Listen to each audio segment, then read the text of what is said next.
기독교 신앙의 트레이드 마크 중에 하나는 기쁨입니다. 환경 때문에 기뻐하는 것이 아니고 하나님으로 인해서 기뻐하는 것입니다.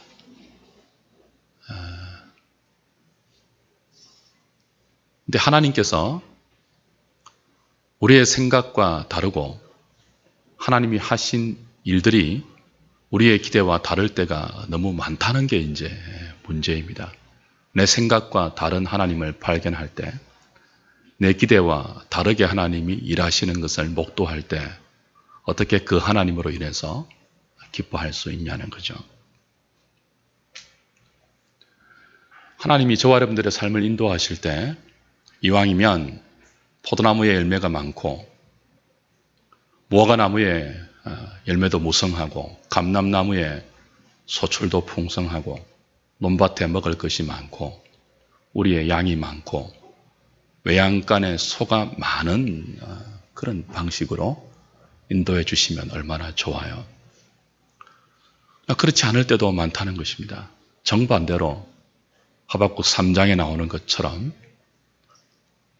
무화과나무가 무성치 못하고 포도나무에 열매가 없고 감람나무에 소출이 없고 논밭에 식물 먹을 것이 없고 우리의 양도 없고 외양간에 소가 없을지라도 그럴 때라도 여호와로 말미암아 기뻐하고 구원의 하나님으로 말미암아 즐거워해야 한다 하는 것이 하나님 말씀입니다. 어떻게 그것이 가능하냐는 거죠. 기독교의 트레이드 마크인 기쁨이 모든 것이 있을 때 기뻐하는 것은 지극히 정상적인 것인데 당연한 것인데 아무것도 없는 때에도 하나님으로 인해서 기뻐해야 한다고 하니 그게 어떻게 가능하냐는 거죠. 하나님이 내 생각과 다른 분으로 내 삶에 나타나실 때 하나님의 일하심이 나의 기대와 정반대로 진행될 때 그걸 어떻게 수납할 수 있냐는 것입니다.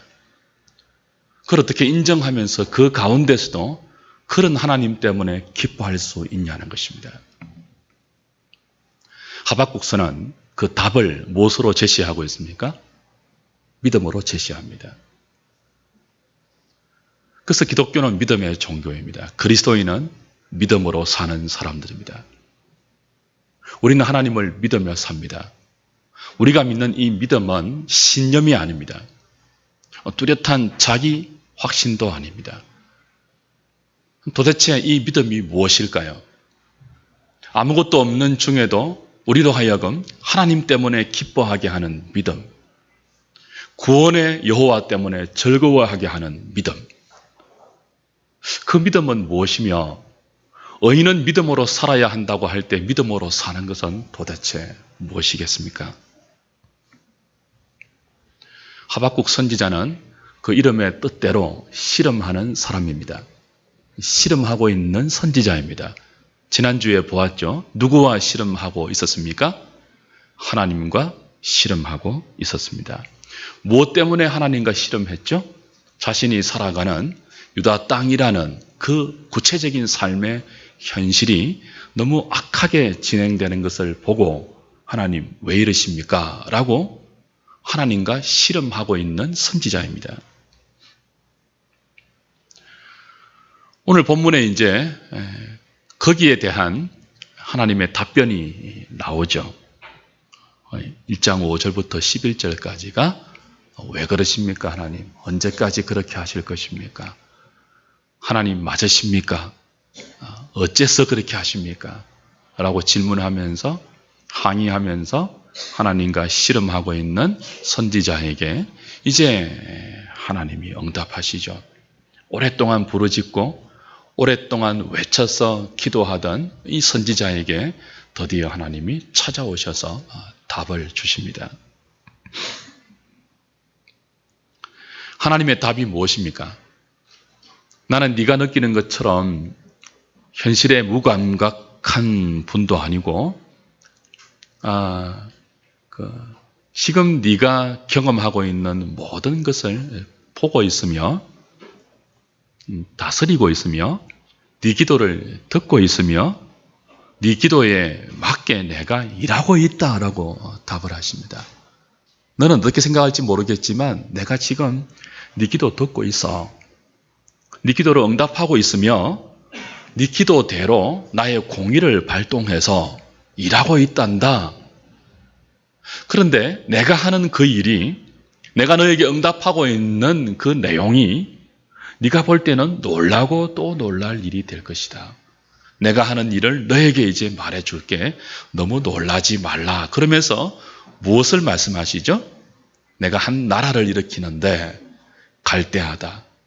그 갈대아, 곧 신바벨론 제국을 의미해요. 그 바벨론이 얼마나 강하고 악하고 무자비한 나라인지를 이제 1장 5절부터 11절까지 비교적 상세하게 설명을 하십니다. 그리고 바로 그 갈대아, 그 바벨론을 통해서 네가 지금 불평하고 있는 유다를 내가 다스리겠다. 이렇게 말씀하세요. 그러니까 하박국이 하나님의 백성들이 사는 이 유다 땅이 왜 이렇게 악합니까? 왜 공의가 시행되지 않고 악인들이 번성합니까? 어떻게 이렇게 될 수가 있습니까? 라고 질문했는데 하나님의 답변은요. 너무 놀라지 말라. 나 지금도 일하고 있다. 어떻게 일하신다고요? 유다보다 더 악한 나라 바벨론을 통해서 너희들을 다스릴 것이다. 너희들이 내 법을 무시하고 강포와 거짓과 속임수와 불의와 살인으로 가득한 나라 만들었는데 나 그거 다 보고 있다. 그래서 나의 법보다 훨씬 더 불의한 법으로 살아갈 갈대아라는 나라를 내가 일으켜서 너네들이 그들의 법 아래 살게 하겠다. 그렇게 말씀하세요. 이 말씀을 듣고 난 하박국이 기가 차죠.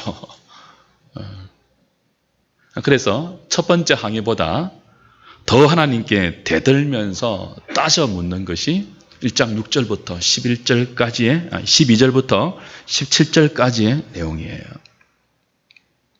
어떻게 따져 묻습니까? 내가 아는 하나님은, 내가 믿는 하나님은 그런 분 아니지 않습니까?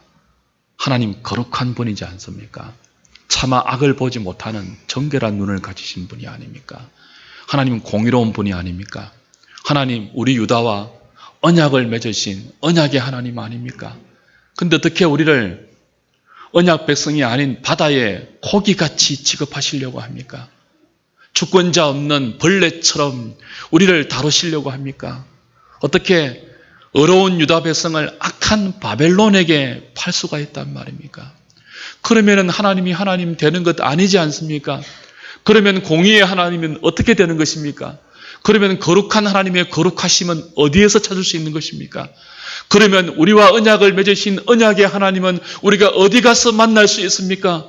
우리의 주권자이신 하나님을 바다의 어족같이 곤충같이 취급하시는 그런 일이 만약 시행된다면 우리의 주권자 하나님은 어디서 만나뵐 수 있는 것입니까?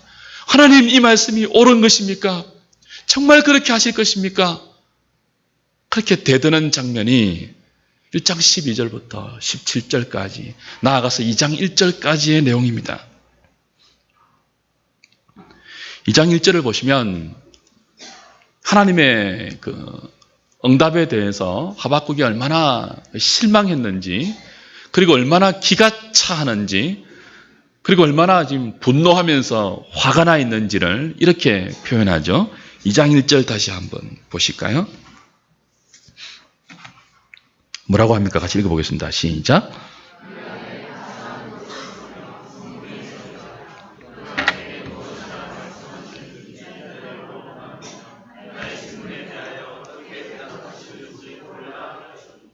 그렇죠? 파송하는 곳에 서고 성루에 서서 하나님이 나의 대답에 두 번째 항입니다. 그죠? 나의 대답에 어떻게 응답하실는지 한번 바라보겠습니다. 정말 그렇게 하시는지 내가 보겠습니다. 바라보고 보겠다고 합니다. 첫 번째 항에서는요. 1장 1절부터 4절에서는 그래도 선지자가 입을 열어서 항의했습니다. 입으로 대들었다고요. 말로 대들었다고요. 두 번째 항의에서는 2장 1절에서 바라보고 바라본다 합니다. 눈을 열고 귀를 열어서, 아니 눈을 동원하고 귀를 동원해서 하나님께 대들고 있습니다. 하나님 정말 그렇게 하실 것입니까? 네, 한번 보겠습니다 이거예요. 가장 잘 볼 수 있는 파수하는 곳에 서서, 성루에 서서 하나님이 정말 그렇게 하시는지 내가 한번 보겠습니다 라고 합니다. 정말 그렇게 하시면 하나님 거룩한 분 아닙니다. 그런 뜻이죠. 정말 그렇게 하시면 하나님 언약의 하나님 아닙니다. 정말 그렇게 하시면 하나님 주권자 하나님 아닙니다. 그런 항의입니다. 얼마나 화가 났으면 이렇게 대들까요? 주 안에 사랑하는 여러분, 여러분에게는 이런 때 없으신가요? 오랫동안 하나님의 응답을 기다리면서 하나님과 실험해 왔는데, 그러다가 마침내 하나님의 응답을 받았는데 그 응답이 너무 여러분 생각과 다르게 와서 화가 나고 기가 차고, 이번에 또 어떻게 하실 것입니까? 내일은 또 어떻게 하실 것입니까? 네, 한번 지켜보겠습니다. 억하심정이 되어서 하나님에 대해서 이제 입만 열어서 불평하는 것이 아니고 눈을 열고 여러분의 귀를 동원해서 이렇게 하나님께 항의하고 따져 보고 싶은 그런 때 없으신가요? 오랫동안 병이 낫기를 위해서 기도했는데 더 중한 병으로 여러분이 아파하실 때, 오랫동안 형편이 좀 나아지면 좋겠는데 봄빛반 내 환경을 하나님께 아뢰면서 하나님께 이것 좀 해결해 달라고 메어 달렸는데 더 일들이 꼬이고 더 살아갈 형편은, 나아갈 기미를 보이지 않을 때, 여러분 그때 여러분에게 그렇게 대접하시고 여러분을 그렇게 인도하시고 여러분에게 그렇게 다가오시는 하나님으로 인해서 여러분 기뻐할 수 있겠습니까? 그 하나님 때문에 즐거워할 수 있으시겠는지요? 그런 하나님의 뜻을 여러분은 기쁘게 수용할 수 있겠습니까? 오히려 정반대인 경우가 더 인간적이지 않습니까? 그래서 하박국처럼 대드는 게 오히려 정상인지 몰라요. 지극히 인간적인 반응이고 인간적으로 볼 때 지극히 정상적인 액션이죠. 도저히 하나님의 응답이 수용되지 않아서 터질 듯한 가슴으로 내가 성루에 서서 보겠습니다. 내가 파수하는 곳에 서서 보겠습니다. 하나님 또 어떻게 하실 것입니까? 정말 이렇게 하실 것입니까? 그렇게 하는 것은 옳은 것이 아니지 않습니까? 내가 어떻게 살아왔는지 하나님 아시는데 어떻게 나보다 더 악한 자를 통해서 내 삶을 이렇게 옥죄어 오신단 말입니까? 멍든 마음을 쏟아내면서 하나님을 향하여 대들고 싶은 그런 때 우리에게도 종종 있죠. 하나님은 이런 하박국을 꾸짖지 않습니다. 네가 선지자인데 그래도 선지자가 그게 뭐냐 그렇게 말씀하지 않아요. 그걸 다 받아주십니다. 이해하십니다. 그럴 수 있다고 하나님이 하박국을 이해하십니다. 그래서 하나님은 하박국의 불평을, 하박국의 원망을, 하박국의 대드는 것을, 하박국의 항의성 질문을 다 수용하세요. 그러면서 이렇게 말씀해 주시죠. 그러니까 대드는 하박국에게 두 번째로 답변을 주시죠. 그 답변이 뭐예요? 2장 3절 4절이에요. 유명한 답변이죠. 같이 한번 확인해 보십시다. 2장 3절 4절 시작. 이 묵시는 정한 때가 있나니 그 종말이 속히 이르겠고 결코 거짓되지 아니하리라. 비록 더딜지라도 기다리라. 지체되지 않고 반드시 응하리라. 보라, 그의 마음은 교만하며 그 속에서 정직하지 못하나 의인은 그의 믿음으로 말미암아 살리라. 무슨 말씀이죠? 정한 때가 있다는 거죠. 하박국이 보는 현실은 조금 더 개선되지 않습니다. 오히려 하나님 말씀은 앞으로 더 악해질 거라고 합니다. 유다와 비교할 수 없는 바벨론이 너희들을 침략하고 너희들은 그 악한 바벨론의 정권 아래 끌려가서 살아야 한다라고 말씀하십니다. 이게 하박국이 경험하는 현실입니다. 하나님 말씀하십니다. 그게 나의 일하는 방법이다. 그 악한 바벨론이 바람처럼 나의 심판 앞에 쓰러질 때가 있을 것이다. 이 묵시는 정한 때가 있고 반드시 이루어질 것이다. 비록 더디게 여겨진다 할지라도 기다리라. 반드시 내 뜻을 악인을 심판하고 내 백성을 건지는 나의 묵시가 이루어지는 때가 온다. 악인들은 더 교만해지고 더 정직하지 못하고 더 설쳐될 것이지만 의인은 어떻게 살아야 한다고요? 그런 현실 속에도 믿음으로 살아야 한다 라고 답을 해주십니다. 비록 더딜지라도 역사 속에서 나의 뜻이 이루어질 것이니까 그걸 믿고 기다리라고 하십니다. 주 안에 사랑하는 여러분, 기독교는 믿음의 종교인데 오늘 하박국 선지자가 선지자에게 말씀하시는 하나님의 말씀 중에 우리는 이 믿음이 기다림의 요소가 있다는 것을 배웁니다. 비록 더딜지라도 기다리라. 반드시 나의 묵시가 이루어지는 정한 때, 나의 때가 오니까 기다리라고 합니다. 그러니까 믿음은 기다림입니다. 이 기다림은 단순히 참는 게 아니죠. 소망입니다. 하나님의 신실하심을 신뢰하기 때문에 하나님이 반드시 되리라고 하신 말씀을 신뢰하기 때문에 현실은 더디게 보이고 그날이 정말 오겠는가라고 여겨질 정도로 하나님 말씀과 정반대의 모습으로 양상이 드러나지만 그 속에도 하나님 말씀이 이루어질 것을 기다리는 것이 믿음입니다. 기다리면서 어떻게 해요? 그렇게 말씀하신 하나님이 옳다는 것을 인정하는 것이 믿음이에요. 내가 인정이 안 되어도 하나님이 이런 방식으로 지금 일하시는 게 이해가 안 되어서 대들고 있잖아요. 하나님, 그렇게 하는 게 옳은 게 맞습니까? 마치 하박국이 하나님보다 더 옳은 것처럼 항의하고 있잖아요. 하나님 그렇게 하시는 것이 거룩하신 하나님의 거룩하심에 맞는 것입니까? 마치 하박국이 하나님보다 더 거룩한 것처럼 대들고 있잖아요. 근데 하나님 그걸 다 받아주시면서 뭐라고 한다고요? 기다려야 한다는 것입니다. 눈에는 네가 느끼기에는 내가 하나님처럼 보이지 않고 내가 일하는 것이 하나님이 일하는 것처럼 여겨지지 않는다 할지라도 그래도 내가 옳다는 것을 믿어야 한다는 것입니다.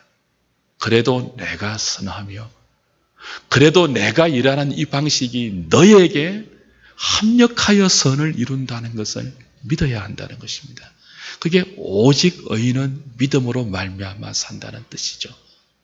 악인이 더 성행하고 거짓이 더 판을 치고 현실은 더 우리가 기대하는 바람과 정반대로 진행된다 할지라도 그 속에서 여전히 하나님이 살아계셔서 그 내가 이해하기 힘든 현실을 하나님이 붙들고 있으며 하나님이 그 속에서도 하나님의 정한 뜻대로 선하신 뜻대로 역사와 내 인생과 이 나라를 운행하고 있다는 사실을 믿으며 그래서 수납이 안 되는 나의 오늘을 하나님의 그 선하심 안에서 용납하고 받아들여서 하나님을 기다리는 것, 그게 믿음이라고 오늘 성경은 우리에게 가르치고 있습니다. 그렇게 사는 사람들이 의인들입니다. 사랑하는 여러분, 저는 오늘 특별히 우리 청년들에게 좀 부탁하고 싶어요.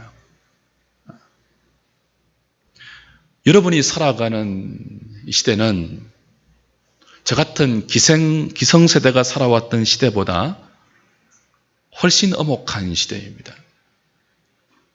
제가 생각해도 우리 때는요, 별 기술 없어도 별 지식 없어도 그냥 살아왔던 것 같아요. 한 가지 직업에 종사하면 무탈하게 살아왔던 것 같아요. 지금은 안 그렇잖아요. 얼마나 취직하기도 힘들고 또 얼마나 이 세상이 각박한지 정말 엄혹한 세상입니다. 훨씬 더 악랄해지고 교활해지고 독해지고 있습니다. 그래서 여러분이 원하는 길이, 여러분의 바람과 여러분의 소원이 여러분 앞에 펼쳐지지 않는 현실이 여러분을 훨씬 더 많이 찾아갈 것입니다. 여러분의 꿈, 여러분의 기대가 이루어지지 않는 오늘이 훨씬 더 여러분을 기다리고 있을 것입니다. 그때 무엇이 필요한지 아십니까? 믿음이 필요합니다. 그래서 포기하는 것이 아니고, 그래서 세상은 세상이고 교회는 교회다라고 이중적인 사람이 되는 것이 아니고, 그 엄혹한 현실 속에서 여러분이 하박국처럼 하나님께 대드는 한이 있다 한다 할지라도, 하나님과 씨름하는 일이 있다 할지라도 믿음으로 살아야 합니다. 하나님을 기다릴 수 있어야 됩니다. 그 현실 속에도 하나님의 선하심을 여러분은 사력을 다해서 붙들어야 합니다. 그리고 하나님께서 여러분의 삶을 보고 계시며, 여러분의 기도를 듣고 계시며, 여러분이 하고 있는 모든 삶의 일거수일투족을 주관하고 있다는 사실을 여러분은 몸부림치며 씨름하더라도 그걸 붙드셔야 됩니다. 비록 여러분의 바람과 여러분의 소원과 여러분의 희망이 여러분 앞에 현실로 펼쳐지지 않는다 할지라도, 여러분이 보는 현실이 악독하고 이해가 안 되고 하나님이 계시지 않는 것 같은 오늘로 연결된다 할지라도 여러분은 그 속에서 믿음으로 사셔야 합니다.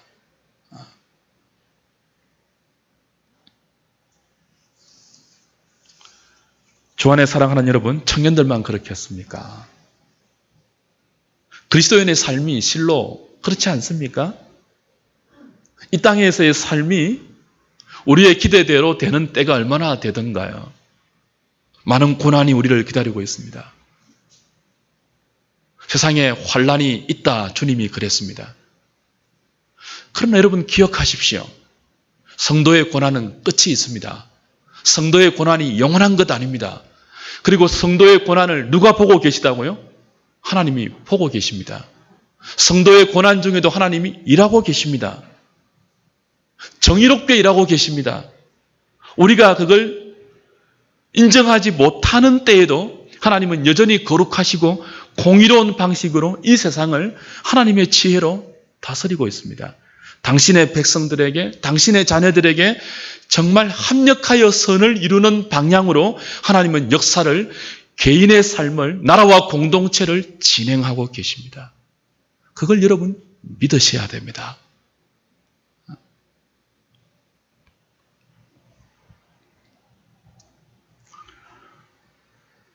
때로 하나님이 일하시는 방식이 너무 이해가 안 되고 하나님의 때가 길게 느껴지고 정말 말씀대로 되는 때가 오겠는가, 내가 사는 동안에 그날을 보겠는가 하는 막막함이 우리에게 든다 할지라도 하나님은 정확한 때에 하나님의 뜻을 반드시 이루십니다.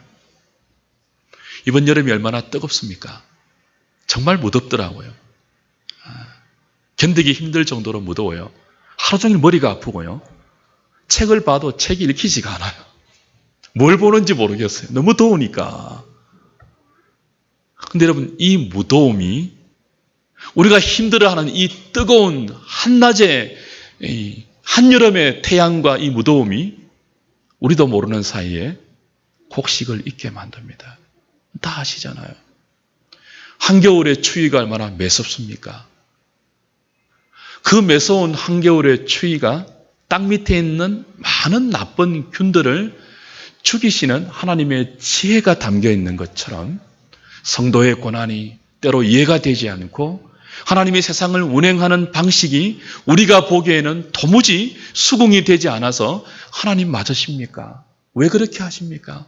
언제까지 그렇게 하실 것입니까? 내가 성루에 서서 파수하는 곳에 서서 하나님이 정말 그렇게 하시는지 보고 또 볼 겁니다. 하나님 옳은 분이 맞습니까? 라고 대드는 그 순간에도 우리는 이해하지 못해도 한낮에 한여름의 뜨거운 태양에 곡식이 있고 과일이 달게 연걸어 가는 것처럼 한겨울의 매서운 추위가 땅 밑에 있는 모든 나쁜 균들을 우리도 모르는 사이에 죽여가는 하나님의 지혜로 발동되는 것처럼 오늘 우리가 이해하지 못하는 모든 세상살이의 현실이 하나님의 지혜로 우리는 몰라도 합력하여 선을 이루고 하나님의 뜻이 드러나고 하나님 나라가 임하는 방식으로 역사가 진행되며 여러분의 삶이 이루어지고 있다는 사실을 그리스도인은 믿어야 합니다. 믿어지지 않아도 신뢰하셔야 됩니다. 신뢰할 뿐 아니고 그것이 가장 옳은 하나님의 지혜임을 인정하셔야 됩니다. 그것이 나에게 가장 좋은 길로 하나님이 나를 선대하고 있다는 사실을 여러분이 인정하셔야 됩니다. 그것이 오직 의인은 믿음으로 말미암아 산다는 뜻이죠. 그렇게 되지 못하면 우리의 현실이 수납이 안 되고 이해가 안 되어서 이걸 믿음으로 해석하지 못해서 그럼에도 불구하고 하나님으로 인해서 즐거워하고 기뻐하지 못하면 쉽지 않지만 그죠? 어떻게 됩니까? 자포자기하게 되죠. 될 대로 되라는 식이 되죠. 믿음이 형식적으로 되죠. 그래서 2장 2절이 중요해요. 믿음으로 살아야 되는데 믿음이 그냥 생기는 게 아니잖아요. 이해가 되지 않는 하나님의 손길을 믿음으로 수납해야 되는데 이게 저절로 되는 게 아니잖아요. 그래서 2장 2절의 말씀을 주신 거예요. 오직 의인은 믿음으로 살아야 한다는 것을 우리가 아는데 배워서 아는데 이게 안 되잖아요. 알기 때문에 더 무너질 때 있잖아요. 알기 때문에 더 힘들고 더 괴로울 때 있잖아요. 그래서 2장 2절 말씀이 주어지는 거죠. 2장 2절 보십시오. 같이 읽겠습니다. 시작. 여호와께서 판에 명백히 새기되 달려가면서도 읽을 수 있게 하라. 하나님, 의인은 믿음으로 말미암아 살아야 한다 이 말씀을 주시기 전에 그 대답을 주시기 전에 하박국에게 판에 하나님의 묵시를 기록해서 새겨라 그렇게 말씀합니다. 빨리 달려가면서도 읽을 수 있게 하라 그럽니다. 이게 이제 믿음으로 살 수 있는 비결이에요. 하박국이 제시하는 답이에요. 여러분, 믿음은 어디에서 생기죠? 로마서에 의하면 들음에서 생기죠. 들음은요, 그리스도의 말씀으로 말미암습니다. 그 2장 2절이 말씀을 주시는 거예요. 내가 살아있다. 너 이해 못해도 내가 지금 일하고 있다. 놀라고 또 놀랄 일이지만 바벨론 일으키는 건 내가 하는 일이다. 근데 그 바벨론 바람처럼 내가 언젠가 심판한다. 그리고 나의 뜻을 이룬다. 이 묵시 이루어질 때 있다. 그걸 판에 새겨서 주시는 거예요. 판에 서서 주는 게 아닙니다. 판에 서서 주시면요, 시간 지나면 흐려지고 지워집니다. 판에 새겨서 시간이 지나고 세월이 흘러도 언제든지 볼 수 있도록 판에 새겨서 주십니다. 그 판에 새겨진 말씀을 내 현실이 이해가 되지 않고 내 현실이 하나님께 되돌고 싶은 그런 현실일 때 판에 새겨서 주시는 그 말씀을 또 볼 수 있도록 분명히 새겨서 주시죠. 어떻게 새깁니까? 달려가면서도 읽을 수 있도록 크고 분명하게 새겨주십니다. 아무리 힘들 때 실족할 수 있는 그런 순간에도 달려가면서도 실족하면서도 눈을 들어서 보면 보일 수 있도록 은혜이죠. 말씀을 그렇게 분명하게 주신다는 거예요. 무슨 뜻입니까? 여러분이 이 엄혹한 현실 속에서 의인은 믿음으로 말미암아 살아야 한다고 하는 하나님 말씀대로 믿음으로 살기 위해서는 판에 새겨주신 이 말씀, 달려가면서도 읽을 수 있도록 주신 이 말씀, 언제든지 여러분이 눈을 들어서 마음을 쏟아서 여러분을 말씀 앞에 끌어가면 읽을 수 있고 들을 수 있고 깨달을 수 있는 그 말씀 앞으로 여러분의 삶을 부지런히 몰아가야 한다는 뜻입니다. 믿음으로 살기 위해서는 가만히 있으면 안 돼요.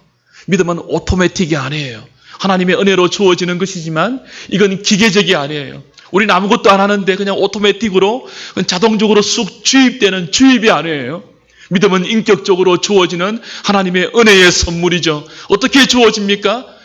달려가면서도 읽을 수 있는 분명한 말씀을 판에 새겨져 주시는데 그 말씀을 씨름할 수밖에 없는 오늘의 이 현실 속에서 우리의 삶을 이 말씀 앞으로 몰아가고 또 몰아가서 그 말씀을 읽고 들을 때 그 말씀으로 말미암아 나도 모르는 사이에 믿음이 생겨서 아 그렇구나.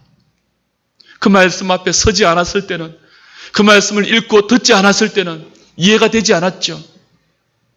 하나님 왜 이렇게 하십니까? 정말 이게 옳은 것입니까? 하나님 거룩한 분 맞습니까? 살아계십니까? 왜 그렇게 하십니까? 라고 반문했던 모든 것들이 말씀 앞에 새겨진 그 말씀 앞에 우리의 삶을 몰아가서 그 말씀을 읽고 듣고 앉아있으면 잘은 몰라도 하나씩 하나씩 깨달아지면서 이런 마음이 드는 거죠.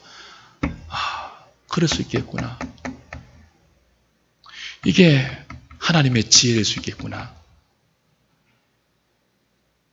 내가 이해가 안 되는 이 잠 못 드는 나의 이 아픈 밤이 나를 영걸게 하시는 내 삶 속에 나도 모르는 사이에 자리 잡고 있는 땅 속에 있는 깊은 나쁜 병균처럼 죄악의 모든 속성들을 어려서 죽이고 뜨겁게 태워서 죽이는 연단의 기간이며 이 연단의 기간이 끝나면 정금처럼 나를 나오게 하실 하나님의 지혜일 수 있겠구나.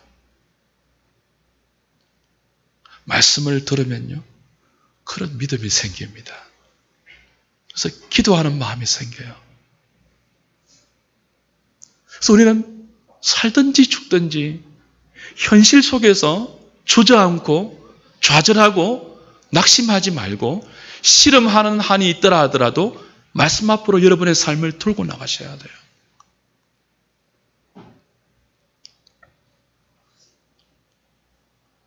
어쩌면은 지금 이 순간에도 우리 가운데는 하나님이 내게 하시는 일들이 이해가 안 돼서 낭망하고 좌절하고 슬퍼하고 그리고 정말 큰 아픔 가운데 있는 분들이 있을 수 있습니다. 밥을 먹어도 모래알을 씹는 것 같고 잠을 자도 잔 것 같지 않고 살아도 사는 것 같지 않는 형제 자매들이 우리 중에 있을 수 있어요. 그때 여러분 가만히 있으면 안 돼요. 밥을 먹는데도 모래알을 씹는 것 같은 그런 때 가만히 있으면 안 돼요. 모래알처럼 밥을 씹으면서 말씀 앞으로 여러분을 몰아가셔야 됩니다. 현실에 굴복되면 안 돼요. 그 현실 속에 숨어서 보이지 않는 하나님을 말씀 속에서 탐구하고 찾아내셔야 돼요. 하나님 이렇게 말씀하시는구나. 그래, 눈에 보이는 현실은 이것이지만 살아계신 하나님 말씀하시는 그것이 진실이지. 여러분 사실과 진실은 다르잖아요. 그리스도는 사실에 매몰되는 사람이 아니에요. 그 눈에 보이는 사실 속에서 하나님 말씀의 진실을 탐구해서 믿음으로 하나님을 붙들고 그 하나님 때문에 기뻐할 수 없는 오늘 속에도 기뻐할 수 있는 사람들이에요. 그걸 하셔야 돼요.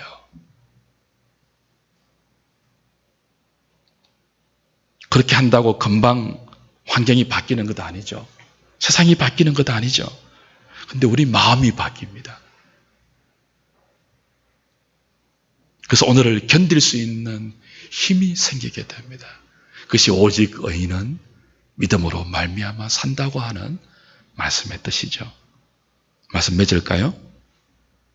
사랑하는 여러분, 믿음이 답입니다. 한번 따라 하실까요? 믿음이 답이다. 말씀을 듣고 읽고 하나님을 기다리는 믿음이 없다면 우리가 이 답답한 현실을 어떻게 기쁨으로 살 수 있겠습니까? 환경을 믿지 마십시오. 하나님의 선하심을 믿으십시오. 여러분의 감정을 믿지 마십시오. 하나님의 신실하심을 믿으십시오. 낙심이 밀려오고 화가 나고 주저앉고 싶을 때 가만히 계시지 마십시오. 그 마음을 하나님께 쏟아내시고 하나님과 씨름하면서 하나님 주시는 말씀을 수용하면서 하나님의 선하심을 몸을 다하고 마음을 다해서 바라보십시오. 많은 믿음의 사람들이 그렇게 살았습니다. 수많은 믿음의 사람들이 그렇게 살았습니다. 건물도 사라지고 악인도 사라지고 사람도 사라지고 교회도 사라지지만 그렇게 살았던 믿음의 사람들은 히브리서 11장 37절 이하에서 그 믿음의 삶의 흔적을 우리에게 고스란히 남겨주고 있죠. 하나님을 기다리되 뒤로 물러가 침륜에 빠지지 말라. 오직 나의 의인은 믿음으로 말미암아 살리라. 믿음의 사람들이 살았던 믿음의 삶은 세상이 다 사라져도 사라지지 않고 오늘도 우리에게 믿음의 흔적을 남겨주면서 도전하고 있습니다. 그들로 하여금 믿음으로 살게 했던 하나님의 말씀, 오직 의인은 믿음으로 산다는 이 말씀도 오늘 여전히 남아있어서 저와 여러분들에게 힘이 되고 답이 되어주고 있습니다. 갈대아도 사라지고 유다도 사라지고 그 시대의 사람들도 다 사라졌지만 그들이 살았던 믿음의 흔적이 남아있고 그들을 믿음으로 살게 했던 하나님의 말씀이 여전히 남아있는 것처럼 오늘 저와 여러분도 이 영원한 믿음의 삶을 답이 없는 것처럼 보이는 우리의 현실 속에서 믿음을 답으로 삼고 하나님 때문에 기뻐할 수 있는 그런 저와 여러분의 삶이 될 수 있기를 주님의 이름으로 축복드립니다.